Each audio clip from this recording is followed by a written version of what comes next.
हमारे सामने हम चाहते हैं कि अमेरिका से दुनिया के ममालिक से हमारे ताल्लुकात ठीक रहें और आर्मी चीफ का जो दौरा है उसकी बड़ी अहमियत है। आज उनकी मुलाकात होनी है, उसकी तफसीलात हमारे सामने आ जाएंगी, लेकिन इस सारी सूरत हाल में हमें खित्ते के अमन के हवाले से ख़ास तौर पर चूँकि पाकिस्तान के बिल्कुल हमसाया में हमारी दहलीज तक जंग पहुँच चुकी है, उसके बारे में हमें बड़ी तशवीश है और हम चाहते हैं कि ये जंग जो है वो जल्द अज जल्द बंद हो और एक पायदार अमन हो। पहले भारत ने हम पे हमला कर दिया और बग़ैर किसी वजाहत के, बग़ैर किसी वजह के, बग़ैर किसी जस्टिफिकेशन के अचानक हमला किया।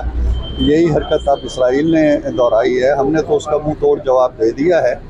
तो खित्ता जो है उसको अमन की ज़रूरत है, दुनिया को अमन की ज़रूरत है और मेरा ख़्याल ये है कि हमारी जितनी भी कोशिशें हैं, सफारती कोशिशें हैं या किसी भी नौ की मुलाकातें हैं, उनका जो मरकज़ है वो यही है कि पायदार अमन कायम है। ट्रम्प की मोदी से बात हुई है और मोदी ने इनकार कर दिया है सालसी के लिए। मोदी साहब इसलिए इनकार करते हैं कि उनके पास बात करने के लिए कोई दलील नहीं है।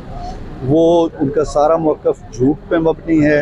वो दूसरों का सामना नहीं कर सकते, वो दूसरों को कन्विंस नहीं कर सकते। यानी दुनिया का कौन सा मुल्क है जो या कौन सा मसला है जो बातचीत के ज़रिए हल नहीं हो सकता।